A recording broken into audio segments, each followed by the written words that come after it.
Abra sua Bíblia em Êxodo, no capítulo 25.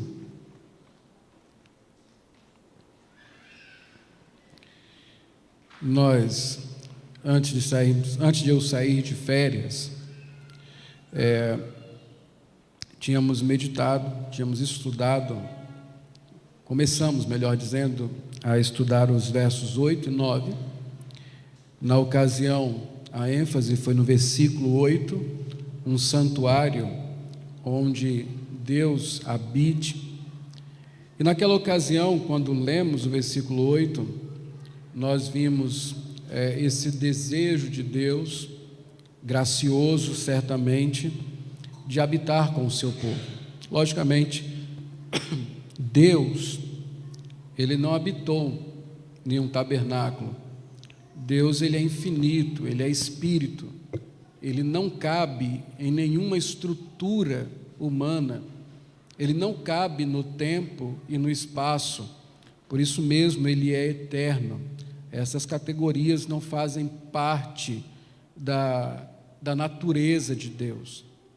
Mas Ele simbolicamente manifestou a sua presença no meio do seu povo por meio de um tabernáculo, onde ali habitava simbolicamente a sua glória, onde a memória do seu nome, da sua presença, se fazia sempre presente entre o povo de Deus. E nós aprendemos então que a realidade do tabernáculo só se completa finalmente em Cristo Jesus, porque o tabernáculo que Deus pediu para construir era um símbolo, era um tipo de Cristo, que fazia a promessa se tornar visível. Quando as pessoas, o crente do Antigo Testamento, olhava para o tabernáculo, todo o sistema de culto e de sacrifício daquela época, ele se lembrava da promessa de que viria um que seria Deus entre nós, o Messias prometido, o Emanuel. E isso se completou em Cristo. Nós, então, nos sentimos agraciados porque Deus, Ele quis habitar entre nós e, de fato, o fez. Ainda que isso lhe custasse humilhação, se fazer homem, habitar em um corpo com a natureza caída, sujeito a tudo aquilo que um homem está sujeito, inclusive a morte. E assim Ele se reconciliou conosco, nos reconciliou consigo, melhor dizendo, o Deus que habitou entre nós por sua graça e bondade. Hoje nós vamos falar sobre adoração, porque o texto que nós estamos lendo, o capítulo 25 em diante, fala justamente sobre a oficialização da adoração para os hebreus desta geração, do Êxodo em diante. Isso completa o ciclo do livro do Êxodo, que é cativeiro, libertação e adoração. O propósito de Deus em libertar o seu povo foi para que ele adorasse, o serviço, o cultuasse no deserto. E a primeira providência de Deus é estabelecer um templo, uma tenda, um tabernáculo, onde o culto foi estabelecido. E esse texto nos ajuda a entender sobre adoração. Nós não vamos falar tudo sobre adoração hoje, mas começaremos hoje e nos próximos domingos nós continuaremos a falar sobre este tema que está colocado aqui, adoração. Hoje nós vamos falar sobre adoração segundo Deus, a adoração que é conforme o Senhor. Então, Êxodo 25, 8 e 9, nós vamos ler juntos estes versículos para sabermos o que está acontecendo e assim termos a explicação do texto e suas aplicações. Vamos ler juntos? Êxodo 25, 8 e 9. E me farão um santuário para que eu possa habitar no meio deles. segundo tudo que eu te mostrar, para o modelo do tabernáculo e para o modelo de todos os seus móveis, assim mesmo o fareis. Vamos ler novamente o versículo 9. Eu quero que você guarde esse versículo e aquilo que ele está expressando em sua mente. Preste bem atenção no que você está lendo. Vamos ler novamente? Segundo tudo o que eu te mostrar, para modelo do tabernáculo e para modelo de todos os seus móveis, assim mesmo o fareis. Então, observe nesse texto que há aqui um imperativo, há aqui uma ênfase de Deus para Moisés, que as coisas para adoração a Deus deveriam ser conforme as instruções do próprio Deus. Segundo tudo que eu te mostrar, para modelo do tabernáculo e para modelo dos seus móveis, assim mesmo o fareis. Esse texto nos faz ver que adoração é algo que é extremamente importante para Deus. E se é importante para Deus, deve ser também importante para nós que somos adoradores. Embora possa parecer que Deus aceite qualquer coisa, isso não é verdade. Embora pareça que possa parecer que Deus se agrade da nossa criatividade, que Deus se agrade da nossa sinceridade apenas, eu vou explicar isso mais tarde, isso não é verdade. Desde sempre, Deus estabelece as coisas da forma como Ele quer.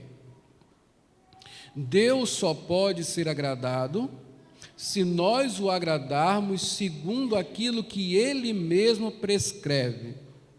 Deus só pode ser adorado se Ele for adorado segundo as suas próprias instruções, segundo a sua própria revelação. Adoração não é personalizada. Eu não adoro como eu quero. Personalizar as coisas está em moda e custa caro.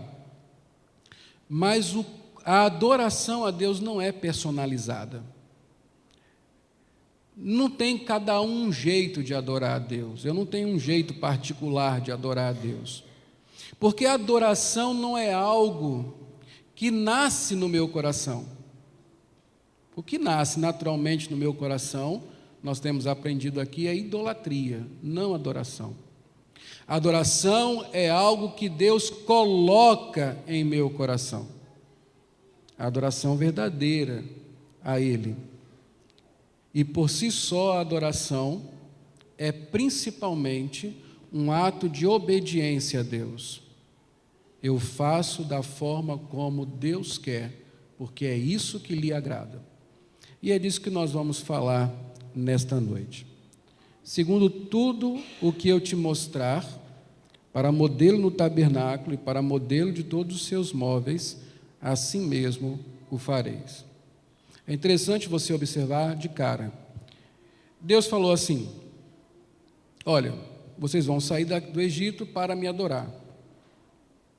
E ele podia simplesmente, depois de tirar o povo do Egito, deixar que o povo criasse o seu próprio culto, o seu próprio modelo de adoração no deserto. Não. Da mesma forma que ele foi muito preciso na libertação, na redenção, ele também foi muito preciso em dizer como queria ser adorado. Você tem, do capítulo 25, a mais ou menos o capítulo 40, 38, 39, descrições detalhadas de como as coisas deveriam acontecer. Minúcias.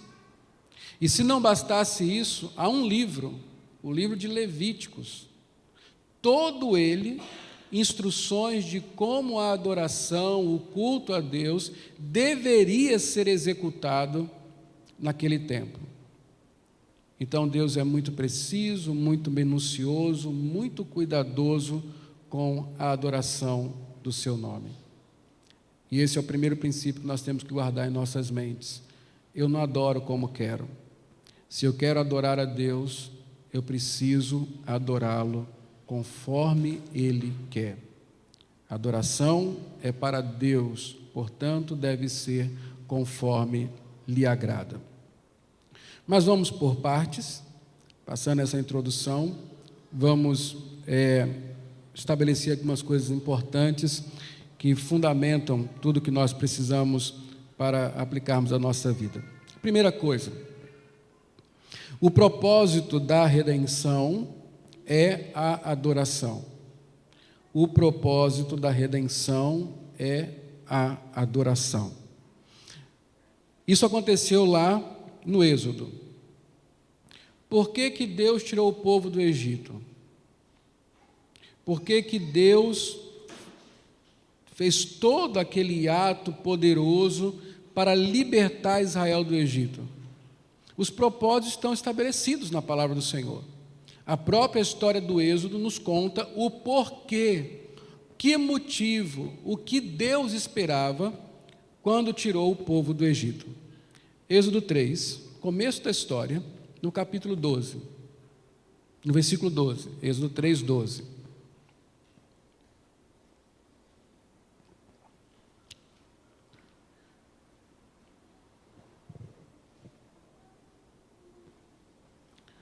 Aqui, quando Deus chama Moisés para ser o libertador de Israel. Êxodo 3, verso 12. Vamos ler juntos? Deus lhe respondeu: eu serei contigo, e este será o sinal de que eu te enviei. Depois de haveres tirado o povo do Egito, servireis a Deus neste monte. Servir aqui pode ser tomado como cultuar a Deus neste monte, ou adorar a Deus neste monte. O versículo 18 é mais claro ainda. Vamos ler? E ouvirão a tua voz, e irás com os anciãos de Israel ao rei do Egito, e lhe dirás: o Senhor, o Deus dos hebreus, nos encontrou. Agora, pois, deixa-nos ir caminho de 3 dias para o deserto, a fim de que, vamos falar mais forte, a fim de que, ao Senhor nosso Deus. Qual a finalidade da redenção? A adoração. Deus tirou o povo do Egito para que livre pudesse adorá-lo no deserto. Deus tirou o povo da sua antiga escravidão, debaixo do poder de Faraó, para agora o povo servir a Deus, para adorá-lo, para sacrificá-lo. O fim da redenção, o fim da libertação, o fim da salvação é a adoração. Este é o propósito de Deus.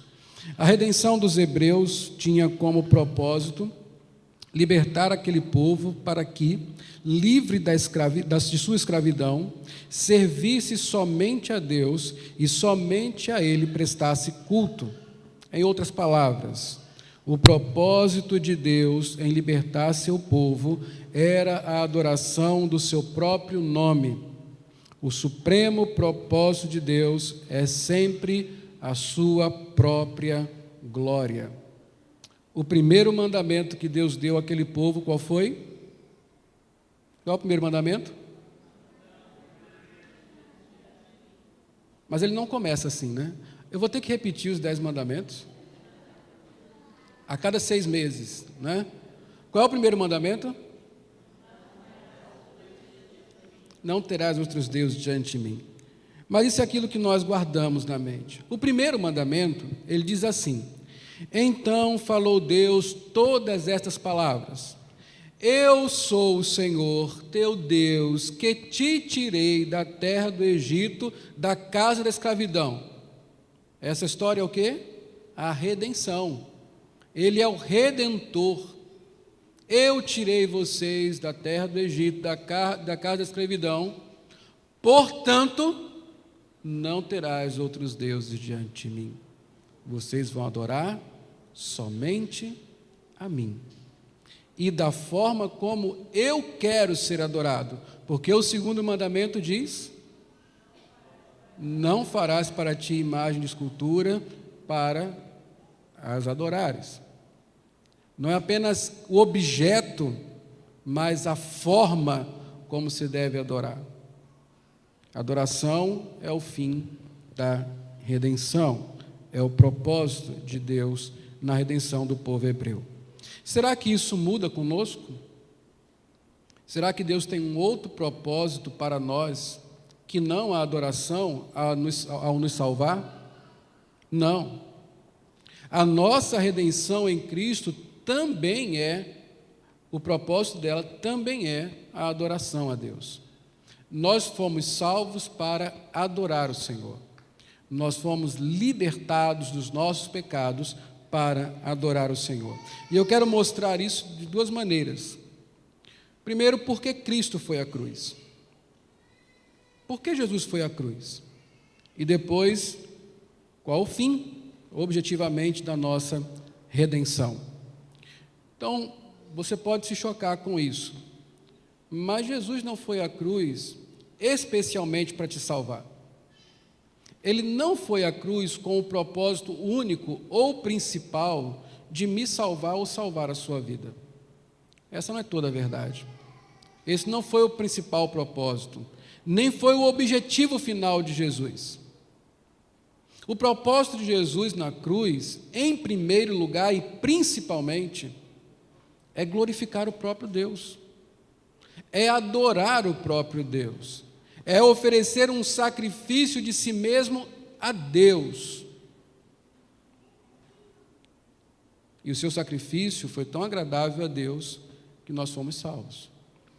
Então, observe esses textos, que são importantes. Primeiro, João 17, de 1 a 4. Você sabe o que fica no capítulo 17 de João? Nós já lemos desse capítulo aqui algumas vezes, né? O que fica lá? O que está escrito, o que está revelado no capítulo 17 de João? Oração sacerdotal, né? Uma das últimas orações de Jesus antes de ir à cruz. Quando ele orou por si mesmo, orou pelo seu povo, para que Deus o guardasse. Observe o começo da oração, quando Jesus ora a respeito de si mesmo, e ele vai dizer o que ele veio fazer quando foi à cruz. João 17, de 1 a 4. Vamos ler juntos? Tendo Jesus falado estas coisas, levantou os olhos ao céu e disse: Pai, é chegada a hora. Que hora é essa?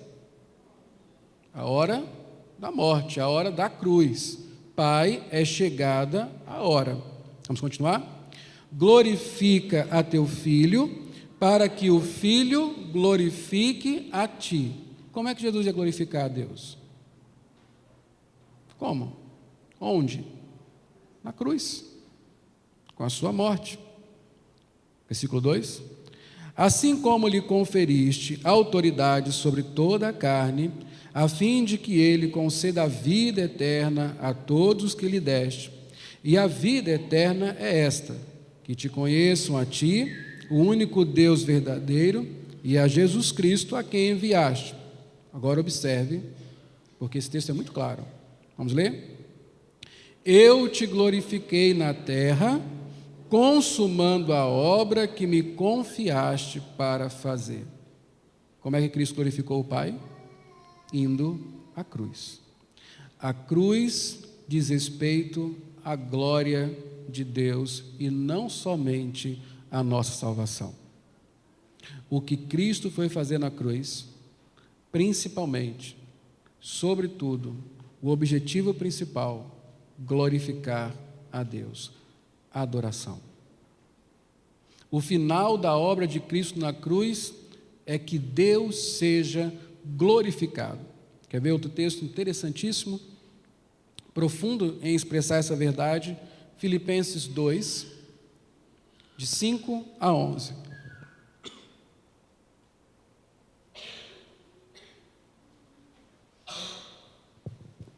Filipenses 2, de 5 a 11.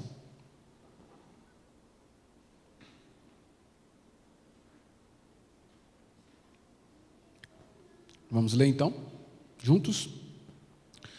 Leia com bastante atenção. O versículo 5, ele vai falar da humilhação de Cristo, e vai até o 8 falando sobre a humilhação de Cristo. A partir do verso 9, vai falar da exaltação de Cristo. Humilhação é quando Cristo se fez homem, Jesus se fez homem, o Filho se fez homem. Exaltação é quando, depois de sua morte e ressurreição, ele foi assunto aos céus e reina com Deus, e de lá voltará para resgatar o seu povo. O desfecho desse texto é maravilhoso, esclarecedor a respeito do propósito de toda a obra da redenção, que inclui a humilhação e a exaltação do Verbo. Vamos ler então, a partir do verso 5? Tende em vós o mesmo sentimento que houve também em Cristo, pois ele, subsistindo em forma de Deus, não julgou como usurpação o ser igual a Deus. Antes, a si mesmo se esvaziou, assumindo a forma de servo, tornando-se em semelhança de homens e reconhecido em figura humana, a si mesmo se humilhou, tornando-se obediente até a morte e morte de cruz. A humilhação termina na crucificação de Cristo. Vamos adiante? Pelo que também Deus o exaltou sobremaneira e lhe deu um nome que está acima de todo nome, para que ao nome de Jesus se dobre todo o joelho nos céus, na terra e debaixo da terra, e toda língua confesse que Jesus Cristo é o Senhor, para glória de Deus Pai. Para a glória de Deus Pai. Porque Cristo morreu, porque ressuscitou, porque está nos céus, porque voltará, porque triunfará sobre todos, porque todos um dia se colocarão aos pés de Cristo e confessarão indubitavelmente que Jesus Cristo é o Senhor, para a glória de Deus. Cristo foi à cruz. Cristo realizou toda a obra de redenção. Cristo voltará para a glória de Deus. O fim da redenção, o propósito principal dela é a glória de Deus, que Deus seja glorificado. Ela não se encerra em nossa salvação, ela não se encerra em nossa felicidade, ela tem um propósito muito mais nobre do que nos dá a vida eterna, é a glória de Deus, porque para isso Deus criou todas as coisas e para isso Deus está redimindo o mundo, para a sua própria glória. Agora, em nós, o que Deus espera de nós em nos salvar, quando nos salvou? E aí basta que nós cheguemos até Efésios, no capítulo 1, versos 13 e 14, onde Paulo faz um resumo da obra da redenção aplicada às nossas vidas e o que se espera daquele que foi eleito por Deus, redimido por Cristo e selado pelo Espírito Santo. Que resultado? O que se espera dos salvos, daqueles que foram alcançados pela graça de Deus? Efésios 1, de 3 a 14, vamos ler juntos? Leia junto comigo. Bendito o Deus e Pai, começa falando da primeira pessoa da Trindade, o Pai, de nosso Senhor Jesus Cristo, que nos tem abençoado com toda a sorte de bênção espiritual nas regiões celestiais em Cristo. Vocês estão lendo? Vamos ler juntos? 4. Assim como nos escolheu nele, antes da fundação do mundo, para sermos santos e irrepreensíveis perante Ele, e em amor nos predestinou para Ele, para a adoção de filhos, por meio de Jesus Cristo, segundo o beneplácito da sua vontade. Presta atenção, versículo 6. Para o louvor da glória da sua graça. Por que Deus nos escolheu em Cristo antes da fundação do mundo? Para o louvor da glória da sua graça, para o seu louvor. Vamos seguir? Graça que Ele nos concedeu gratuitamente no amado. A partir do verso 7, é a obra da segunda pessoa da Trindade, Cristo, no qual temos a redenção pelo seu sangue, a remissão dos pecados, segundo a riqueza de sua graça, que Deus derramou abundantemente sobre nós em toda a sabedoria e prudência, desvendando-nos o mistério da sua vontade, segundo o seu beneplácito que propusera em Cristo, de fazer convergir nele, na dispensação da plenitude dos tempos, todas as coisas, tanto as do céu como as da terra. Nele, digo, no qual fomos também feitos herança, predestinados segundo o propósito daquele que faz todas as coisas conforme o conselho da sua vontade. Observe o versículo 12, vamos ler? A fim de sermos para o louvor da sua glória. Por que Cristo foi à cruz? E por que na cruz nós encontramos salvação? Porque o sangue de Cristo nos justifica de todo pecado, para que nós sejamos para o louvor da glória de Deus. Nós, vamos seguir? Nós, os que de antemão esperamos em Cristo, em quem também vós, agora a terceira pessoa da Trindade, em quem também vós, depois que ouvistes a palavra da verdade, o evangelho da vossa salvação, tendo nele também crido, fostes selados com o Santo Espírito da promessa, o qual é o penhor da nossa herança, até o resgate da sua propriedade, em louvor da sua glória, ou para o louvor da sua glória. O que Deus espera de nós ao nos redimir? Que nós sejamos para o louvor da sua glória. Deus nos salvou para que nós o adoremos. Este é o fim. Deus resgata adoradores. Quando Jesus fala para a mulher samaritana que Deus está buscando para si adoradores que o adorem em espírito e em verdade, não é que Deus está saindo por aí olhando quem é um adorador em espírito e em verdade. É que Deus está salvando o seu povo para que o seu povo o adore em espírito e em verdade. A obra da redenção tem um propósito maior que todos, que Deus seja adorado. Ser salvo é ser chamado para adorar o Senhor.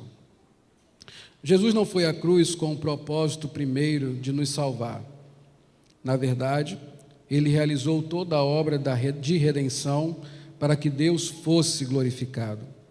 Consequentemente, não somos salvos apenas para gozar os céus ou desfrutar de uma vida feliz agora e no porvir, mas principalmente para que Deus seja glorificado em nossa salvação.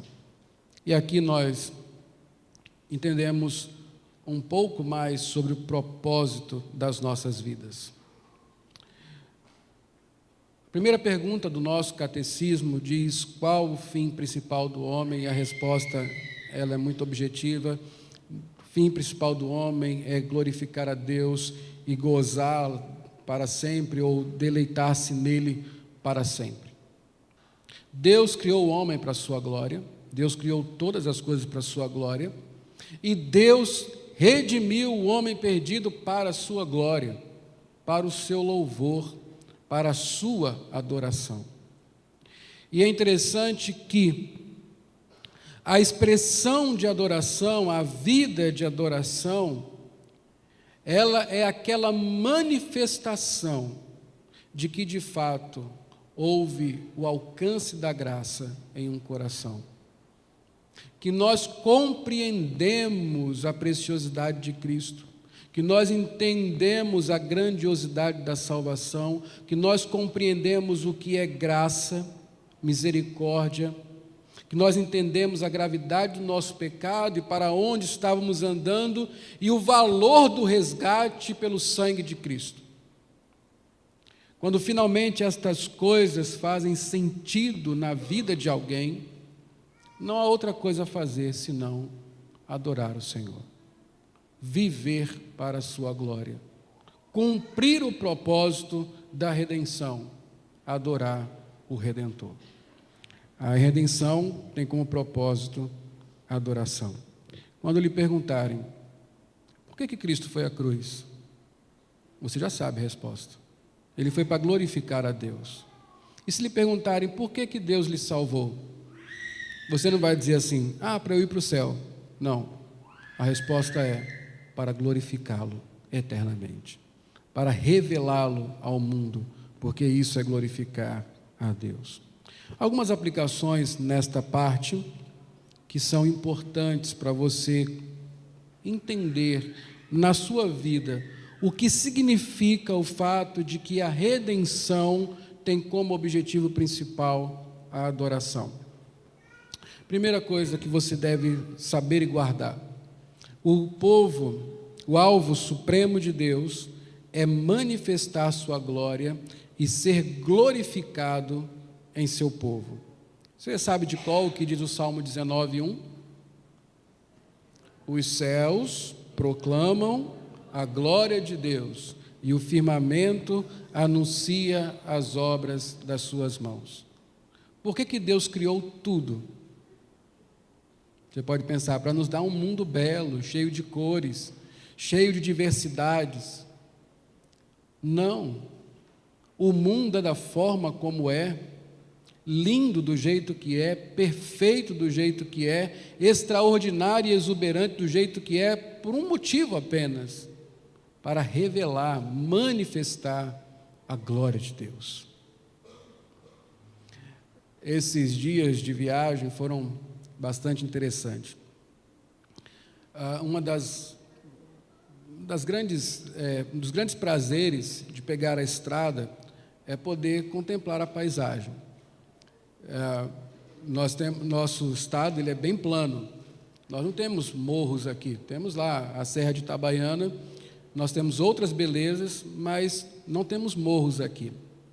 Quando você chega no finalzinho da Bahia e começa a pegar o Espírito Santo, você é surpreendido muitas vezes com essa geologia bem acidentada. Vários morros, com formas diferentes, com uma vegetação exuberante, contrastando com o céu. Alguns lugares a mata ainda é virgem.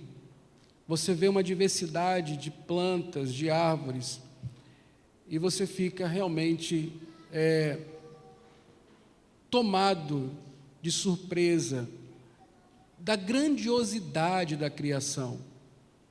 E a grandiosidade da criação é para revelar uma grandiosidade que não se pode mensurar, a do próprio Deus, que sustenta todas essas coisas com a sua mão.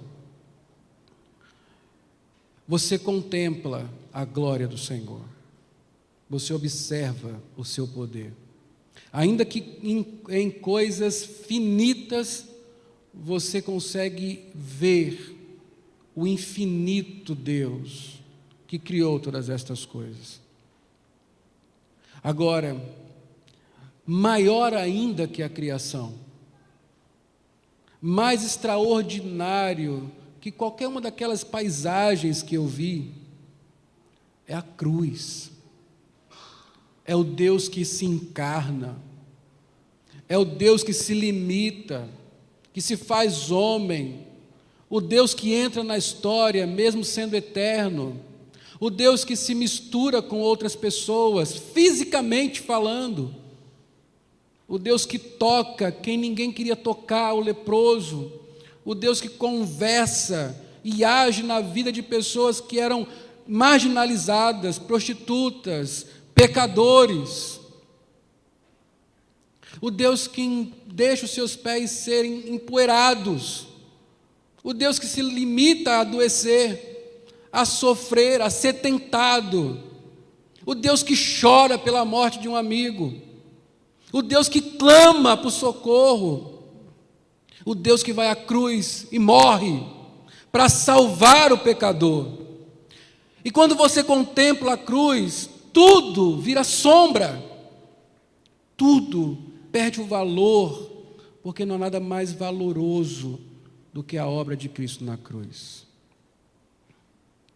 E da mesma forma que você olha um morro com a sua exuberância e glorifica a Deus, mas ainda você é levado a adorar a Deus quando você contempla a cruz, a redenção, a graça manifestada. Não se pode criar adoração. Ela não é produzida artificialmente. A adoração é o resultado daquele que teve os olhos abertos para ver a obra da cruz. A adoração é sobre isso. Então, o alvo supremo de Deus é manifestar a sua glória.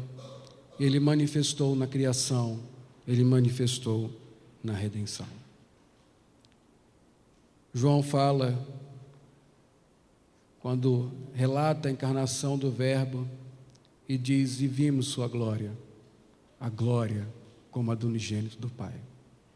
Em Hebreus nós lemos que Cristo é a expressão exata do ser de Deus, o resplendor da sua glória. Tudo isso é sobre a glória de Deus. Segunda coisa, o anelo e o consolo do povo de Deus é ver e manifestar a glória dele. O anelo e o consolo do povo de Deus é ver e manifestar a glória dele. Isaías 11, de 9 a 10, está escrito assim, Isaías 11, de 9 a 10, veja o que está escrito: não se fará mal. Essa é uma promessa de restauração, uma promessa escatológica, ou seja, que acontecerá no fim dos tempos. E diz o seguinte: não se fará mal nem dano algum em todo o meu santo monte, porque a terra se encherá do conhecimento do Senhor. Em Abacuque, esse texto fala do conhecimento e da glória do Senhor, como as águas cobrem o mar. Naquele dia, recorrerão as nações à raiz de Jessé, que está posta por estandarte dos povos. A glória lhe será a morada. É isso que anelamos, o dia em que a glória de Deus se manifestará. E quando ela se manifestar completamente, é porque tudo foi restaurado. Enquanto isso não chega, nós, pela nossa vida, tentamos resplandecer a glória de Deus com a nossa adoração. Romanos 8,18, você conhece muito bem esse texto. Você pode dizer comigo, eu vou começar a ler e você vai recordar. Porque para mim tenho por certo que as aflições do tempo, sofrimentos do tempo presente, não podem ser comparadas com a glória a ser revelada em nós. O que nos conforta no sofrimento é saber que a glória de Deus será revelada. E quando ela for revelada, toda a dor irá passar. Nós desejamos a glória do Senhor. Os remidos anseiam pelo dia que esta glória vai tomar a terra como as águas cobrem o mar. Porque nós sabemos que o dia que a glória de Deus se manifestar completamente, esse é o dia da vitória da igreja, e nós estaremos com Ele. Então hoje, enquanto esse dia finalmente não chega, nós nos confortamos na esperança dele, mas vivemos como se ele já estivesse aqui, glorificando a Deus, através de uma vida de adoração, porque somos remidos do Senhor. Terceira coisa que serve como uma aplicação para este momento, está no Salmo 84, que nós lemos no começo do culto, nos diz que o deleite dos remidos, o deleite, o prazer, a satisfação dos remidos é a adoração a Deus. Salmo 84, de 1 a 3, diz assim: quão amáveis são os teus tabernáculos, Senhor dos exércitos. A minha alma suspira e desfalece pelos átrios do Senhor. O meu coração e a minha carne exultam pelo Deus vivo. O pardal encontrou casa, a andorinha ninho para si, onde acolhe os seus filhotes, os teus altares, Senhor dos exércitos, Rei meu e Deus meu. É o deleite do remido, adorar o Senhor. Este salmo é um salmo de peregrinação, é um salmo que fala de um homem, uma pessoa que está indo para o templo, adorar o Senhor. E enquanto o templo não chega, ou então enquanto ele não chega ao templo, ele vai falando do seu anelo, do seu desejo de estar lá, de adorar o Senhor, de contemplar a sua face, de cantar louvores. Ele fala da sede da sua alma. A adoração não é algo que nos é imposto como um peso. A adoração é o que nós queremos fazer, porque fomos remidos. E então nós fazemos, ansiamos por isso, vivemos assim, adorando o Senhor. Somos peregrinos em adoração rumo à Nova Jerusalém. O Salmo 84, ele deve ser decorado por nós. E nós devemos comparar a nossa vida, o nosso anseio, o nosso coração com as expressões desse salmista. O pardal encontrou casa, andorinha ninha para si, onde acolhe seus filhotes. Eu encontrei os teus altares, Senhor, Deus meu e Rei meu. Bom, vamos para a segunda parte, e assim nós caminhamos para encerrar. Voltando para o versículo de Êxodo 25, 9, nós temos que observar algumas coisas que são muito importantes para nós. Volte para Êxodo 25, 9.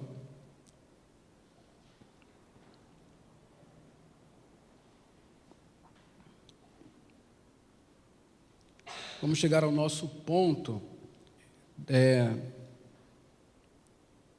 nesta noite.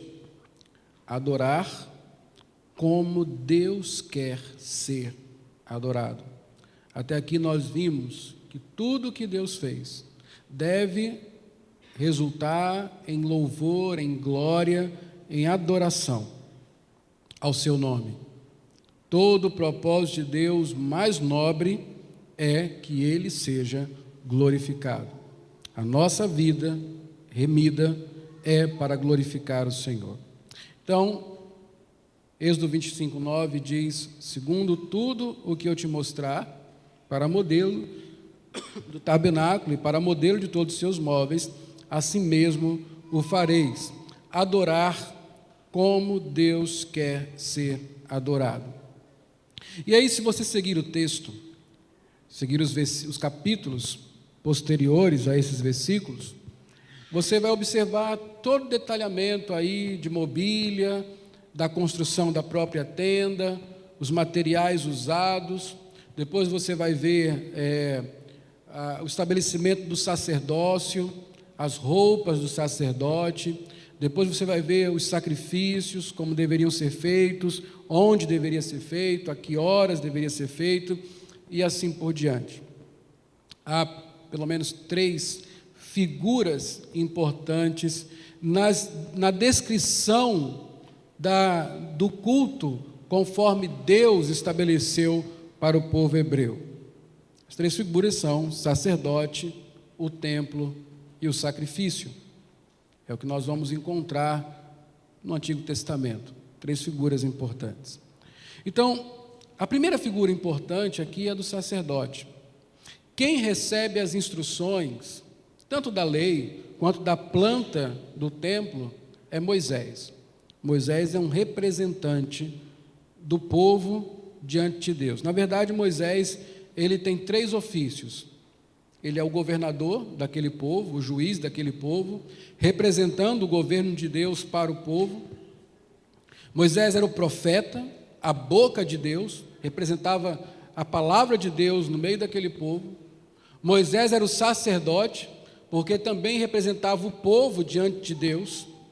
E nesse momento aqui, Moisés está recebendo a instrução de Deus para transmiti-la ao povo, sobre a adoração propriamente dita.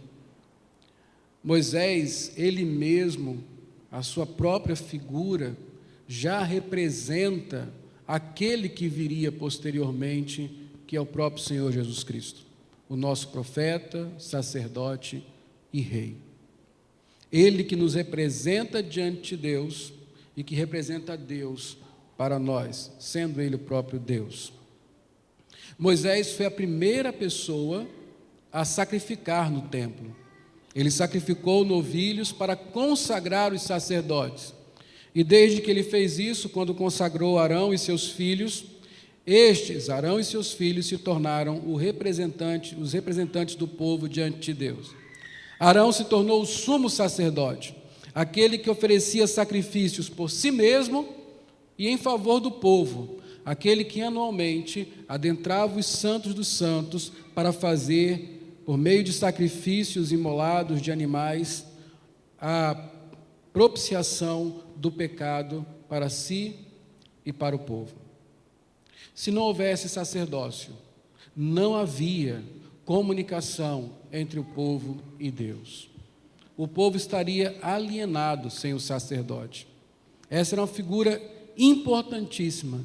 Sem o sacerdote, não haveria culto, não haveria sacrifício, não haveria adoração. A segunda figura importante é a do próprio templo, porque o templo foi o lugar que Deus estabeleceu para acontecer a adoração, o culto no Antigo Testamento. Todos deveriam convergir para o templo para adorar o Senhor. Se você quisesse fazer uma oferta de ação de graças, isso tinha que acontecer no templo. Se você quisesse pedir perdão pelos seus pecados, isso deveria acontecer no templo. Se você quisesse fazer um voto, era no templo, por meio do sacerdote, e assim por diante. Era o lugar da adoração. Por isso havia a peregrinação.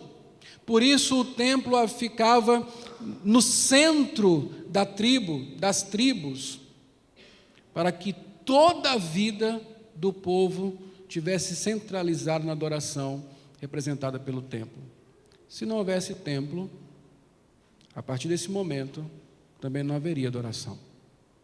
É por isso que o povo, quando saía para o cativeiro e o templo era destruído, eles ficavam tão aflitos, porque o templo era o símbolo da presença de Deus. Era ali que eles iam a Deus. Quando eles estavam longe e pecavam e queriam se reconciliar com Deus e não podiam voltar ao templo, eles procuravam saber qual era a direção do templo e oravam a Deus. E assim eles eram perdoados. Sem o templo, não haveria culto, não haveria adoração, não haveria sacrifício e assim por diante. E finalmente a importância do sacrifício. Ninguém pode comparecer diante de Deus com as mãos vazias. Desde o início da saída do Egito, Deus falou isso para o povo: nenhum homem comparecerá diante de mim com as mãos vazias. Todo aquele que quisesse comparecer diante do Senhor deveria levar uma oferta para Ele. E essa oferta era sanguínea, era sanguinária. Alguém tinha que morrer. Como não poderia ser o adorador, ele sacrificava um novilho, uma pombinha, se fosse mais rico, um novilho. Mas o sacrifício, a oferta, era imprescindível. Sem oferta, não se poderia adorar o Senhor. Hebreus diz que sem derramamento de sangue não havia remissão de pecados. Sem esses 3 elementos, não havia adoração.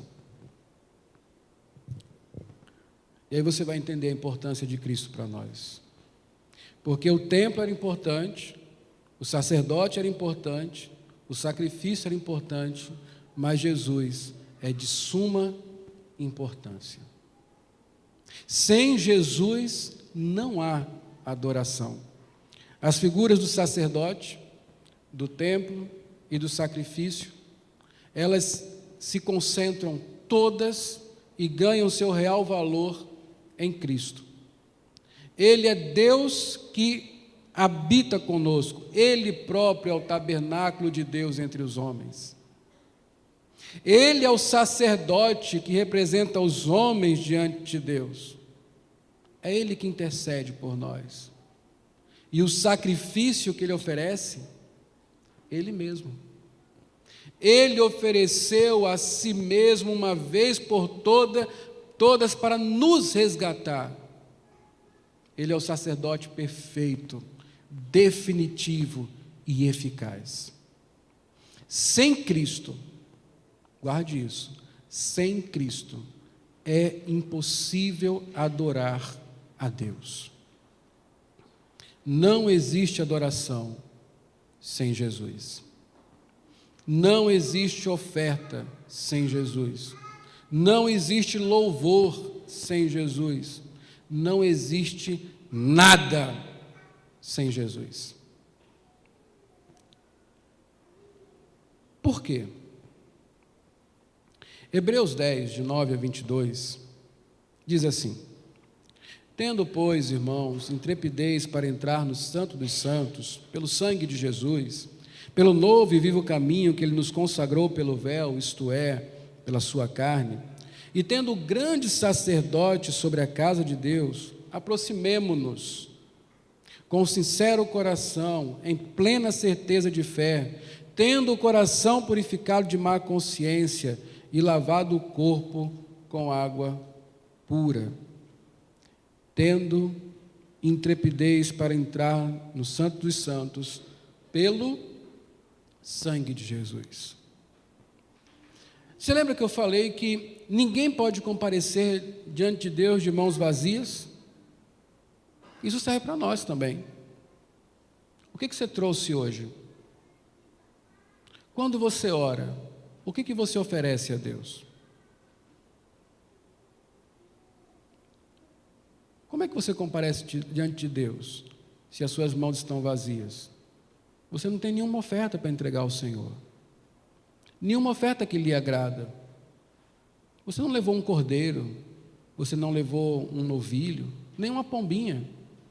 Como é que nós ousamos comparecer diante de Deus? Por Cristo, nós comparecemos diante de Deus, tendo nas mãos o sacrifício do próprio Cristo. A oferta que Ele deu a Deus é suficiente para nos representar. É o seu sangue, é o seu corpo moído, é a sua morte na cruz, que nos anunciam diante de Deus, que nos permitem estar diante dEle, mesmo que de nós mesmos não tenhamos nada, absolutamente nada. Quem não tem Jesus, quem não crer nele, quem não conhece a redenção, está de mãos vazias e não pode ser recebido diante de Deus. Cristo é o sacrifício que apresentamos. É por meio dele que o nosso louvor, as nossas orações chegam aos céus de forma agradável. É por causa dele que Deus nos ouve. É por causa dele que este ajuntamento aqui é possível. Alguns temem a perseguição, o medo de morrer, de estar reunido e morrer porque confessamos o nome de Cristo. Deveremos temer mais ainda, nos ajuntarmos, sem sermos representados por Cristo, porque isso sim é perigoso. Porque um culto sem Cristo, uma adoração sem Jesus, é extremamente ofensiva a Deus. Não há adoração sem Jesus. Não há adoração para quem não conhece a obra da cruz. Não há adoração para quem não experimentou a obra da redenção em sua própria vida. Simplesmente não há adoração. Pode haver rituais, pode haver atos culticos, pode haver qualquer coisa, mas nunca haverá adoração que agrada ao Senhor. A adoração que agrada a Deus é única e exclusivamente por meio de Jesus. Por isso, segunda coisa, a adoração é cristocêntrica. O centro da adoração é Cristo. Isso não quer dizer que, quando nós nos reunimos, por exemplo, em culto, nós vamos cantar só sobre Jesus, vamos falar só sobre Jesus. Não é que todo objeto é Jesus. É muito mais do que isso. Significa que nós adoramos por causa de Cristo, ou seja, porque Ele nos remiu. E então somos constrangidos a adorar pelo que Ele fez na cruz. É por causa dele. A adoração é cristocêntrica porque é por meio de Cristo. Quer dizer, eu só posso comparecer diante de Deus se eu tiver um mediador, e Ele é Jesus. Porque só Ele pode ser aceito, e só quem está em Cristo será aceito. A adoração é cristocêntrica porque o alvo, o objeto dela é a adoração exclusiva ao Redentor. Então, no final das contas, nós damos louvor a Cristo, nós cantamos a sua obra, nós nos alegramos em sua pessoa, porque antes de tudo, Cristo nos salvou, Cristo nos remiu, Ele nos representa, e nós, constrangidos, o adoramos. A adoração cristocêntrica começa em Cristo, é por meio dele e termina nele. Essa é a adoração. Sabe o que é engraçado, irmãos? Engraçado não, é triste. É observar congresso de louvor e adoração que não se fala de Jesus, que fala de técnica vocal, fala de técnica de ministração, fala de técnica de tocar, fala de mesa de som, fala disso, fala daquilo outro, mas não fala da redenção. Como adorar se os nossos olhos não estiverem na cruz? Como adorar se não conhecemos o Redentor? Como adorar se não fomos constrangidos, primeiro, pelo amor de Deus? É impossível, simplesmente não existe, não acontece. A adoração não são as coisas que fazemos, mas a vida que vivemos. O sistema do Antigo Testamento de adoração envolvia o quê? Sacrifício. E o de hoje envolve sacrifício? Envolve. Envolve sacrifício. E quem é que é sacrificado? O sacrifício aceito por Deus? Jesus. Mas você sabia que nós temos que sacrificar as nossas próprias vidas também? Como é que a Bíblia fala? Jesus ensina o seguinte: quem quiser vir após mim, o que você acha que é negar a si mesmo e tomar a cruz? É o que é isso? Sacrifício de si mesmo. O que Paulo fala depois de explicar a obra da redenção no capítulo 12 de Romanos? Rogo-vos, irmãos, pelas misericórdias de Deus, que apresenteis os vossos corpos como sacrifícios vivo, santo e agradável a Deus, que é o vosso culto racional. Meus queridos, a adoração envolve morrer para o mundo e viver somente para Deus. Quem não está disposto a se sacrificar, quem não está disposto a ser inimigo do mundo, quem está tentando reconciliar duas coisas, servir a dois senhores, cochear em dois pensamentos, não entendeu nada sobre adoração. Não é fazer coisas para Deus. Muitas vezes pensamos que adorar a Deus é sacrificar coisas para Deus. Eu vou sacrificar um tempinho aqui para Deus. Eu vou sacrificar um sonho aqui para Deus, vou dar essa oferta aqui, que era para comprar alguma coisa que era meu sonho, esse aqui eu vou sacrificar, vou dar para Deus. Eu vou sacrificar o meu descanso, vou para Deus. Meus irmãos, para Deus, você pega seu descanso, pega seu dinheiro, pega seu sonho, faz com ele o que você quiser. Deus não precisa do seu descanso, Deus não precisa do seu dinheiro, Deus não precisa do seu sonho, Deus não precisa nem de você, como também não precisa de mim. Adoração é quando eu, constrangido pela obra da cruz, pelo que Cristo fez por mim, pelo amor de Deus, não vejo outra razão de viver senão adorar, se não me entregar de volta àquele que me comprou, se não dizer basta, agora eu sou de Cristo, o viver que agora vivo não mais me pertence, mas pertence a Deus, a Cristo que me amou e por mim se entregou. Eu não vivo mais, mas Cristo vive em mim. Viver faz sentido se eu for útil aqui. Se eu não for útil para a glória de Deus, que Ele me leve, o que é infinitamente melhor. Pouco importa, desde que Deus seja glorificado em minha vida. É a razão que a cruz traz para mim, que a obra da redenção me faz ver. Como eu sou grato. Como eu sou feliz. Como Deus é digno. Eu devo adorá-lo. Adoração é uma resposta ao que Deus fez por nós através de Jesus. Queridos,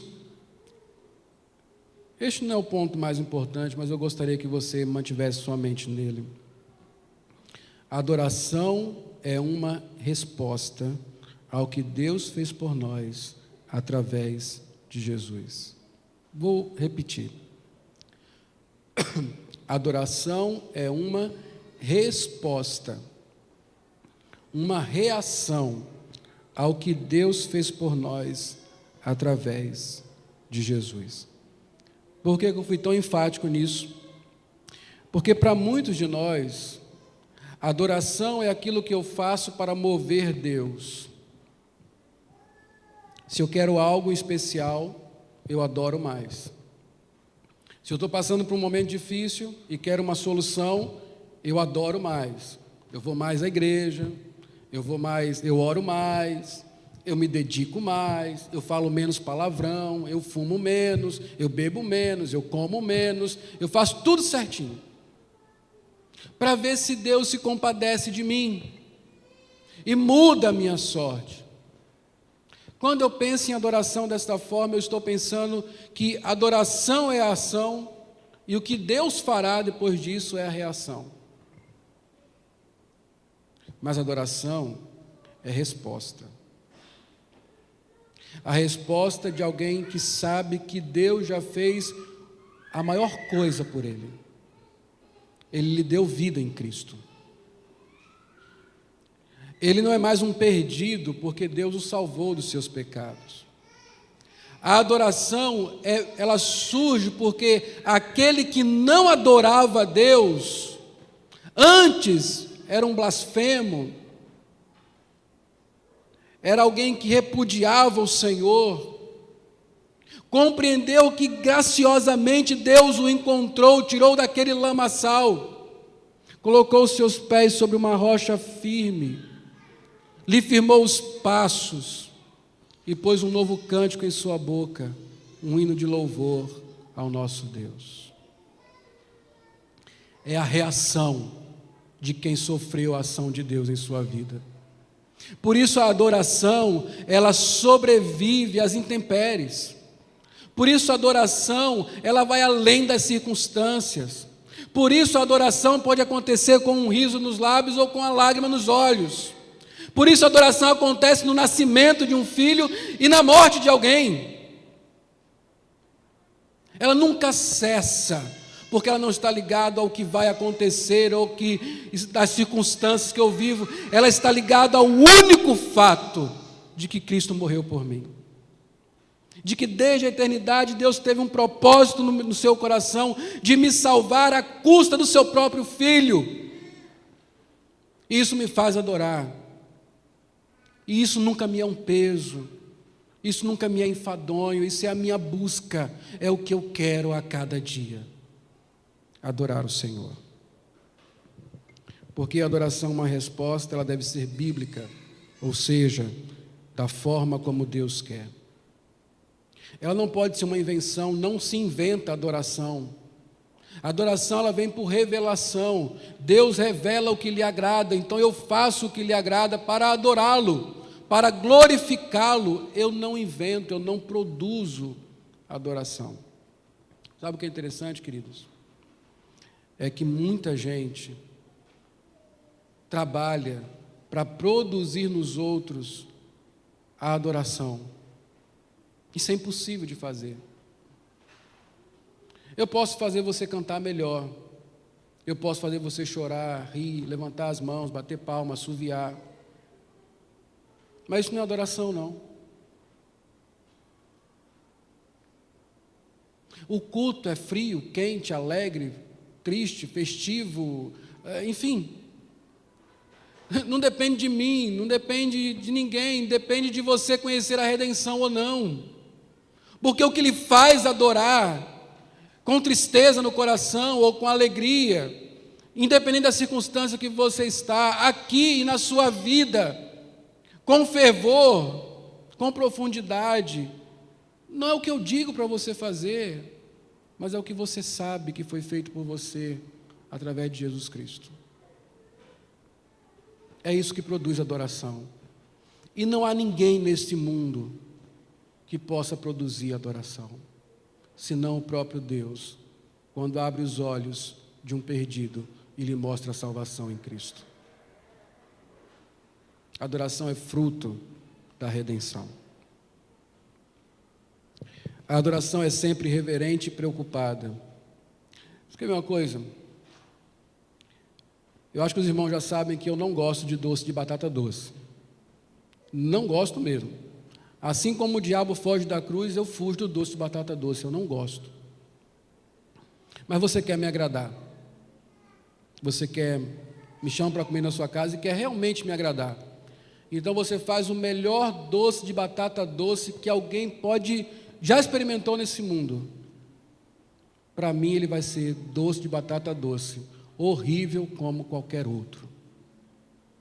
Se você não respeitar o meu gosto, você nunca vai me agradar. Aí você já ouviu aquela história assim? Mas é porque o senhor nunca comeu o meu doce de batata doce. E nós sempre achamos que aquilo que nós fazemos para Deus é diferente do que os outros fazem. Não, isso não agrada a Deus porque não fui eu que fiz. No dia que eu fizer, aí sim Deus vai se agradar. Queridos, se você não estiver disposto a conhecer o gosto de Deus, você nunca vai agradar a Deus. Por isso a adoração é bíblica, é reverente e é preocupada. Ela está preocupada com do que Deus se agrada. Eu quero saber, eu quero conhecer, eu quero fazer da forma que agrada a Deus. E Deus é tão bom que Ele deixa tudo muito claro para nós, tudo aquilo que lhe agrada e o que lhe desagrada. Além de ser bíblica, reverente, preocupada, ela é grata e deleitosa. Por que eu adoro? Porque eu sou grato. Isso não me traz pesar. Servir ao Senhor, obedecer os seus mandamentos, dedicar a minha vida a Ele, nunca será um pesar para mim. Eu nasci para isso. Ao contrário, a minha alma se deleita nisso. É quando a mão encontra com a luva. É a coisa funcionando da forma certa. Você nunca será obrigado a adorar. Você pode ser obrigado a não adorar. Mas o redimido nunca será obrigado a adorar, porque é isso que ele quer fazer.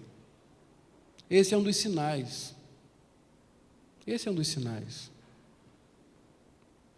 A última coisa é que ela se revela, a adoração, que é uma resposta, se revela em busca constante por comunhão com Deus e conhecimento da sua vontade. Quando falo em adoração, nós pensamos logo em música. E aí nós achamos que estamos adorando mais quando nós cantamos mais. Mas a adoração não tem a ver com música, não tem a ver com culto, este momento aqui.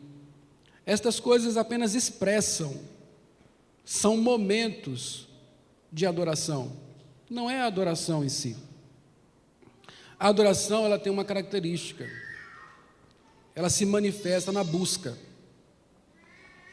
O adorador é aquele que está buscando Deus. O adorador é aquele que está caminhando para estar mais próximo do Senhor. O adorador é aquele que tem sede profunda de Deus. E quanto mais ele tem, mais sede ele tem. Quanto mais próximo ele quer estar. Nunca lhe é suficiente. Essa é a sua busca. Ele anseia o dia da plena comunhão com o Redentor. É por isso, meus irmãos, que muitas vezes preocupa a mim mesmo quando eu me sinto sem vontade, quando eu me sinto desinteressado de buscar a Deus, distraído com outras coisas, me satisfazendo e deleitando-me em outras coisas. Algo está de errado. É possível que eu tenha perdido os olhos da cruz. É possível que eu tenha perdido o valor de Cristo. É possível que o orgulho tenha tomado o meu coração a ponto de não entender o tamanho da minha miséria e o tamanho da graça de Deus. Então me distraio disso. Eu estou satisfeito com qualquer migalha. Meus queridos, mas quando eu vejo Cristo, quando eu olho novamente para a cruz, quando eu entendo a graça, quando eu entendo a minha miséria, quando Cristo finalmente faz sentido, eu quero mais. Então eu busco, e busco mais. Os pecados que eu encontro em minha vida, eu busco a solução para eles. As fraquezas do meu viver, eu busco a solução para eles. O distanciamento de Deus, eu busco a proximidade. A fome, eu busco a comida. A sede, eu busco a água. Eu busco o Senhor. O Salmo 84 que nós lemos faz sentido. Eu anseio, a minha alma tem sede de Deus. A adoração cristocêntrica, baseada na obra da redenção, ela se manifesta em busca. Se você não está buscando, você já parou de adorar. Se você está contente com o que tem até aqui e parou de buscar, você não está adorando ao Senhor. A adoração se revela em busca. Vamos concluir? A adoração a Deus brota como única resposta adequada no coração daqueles que conhecem a pessoa e a obra redentora de Cristo e experimentam os efeitos desta mesma obra em suas vidas. Ela não pode ser artificialmente provocada ou produzida por qualquer outra coisa, senão a obra da redenção. Somente Cristo, o seu amor demonstrado na cruz, pode fazer-nos verdadeiros adoradores que adoram a Deus como lhe agrada, ou seja, em espírito e em verdade. Hebreus 13:15 diz o seguinte: por meio de Jesus, pois, ofereçamos a Deus sempre sacrifício de louvor, que é o fruto de lábios que confessam o seu nome. Vamos orar?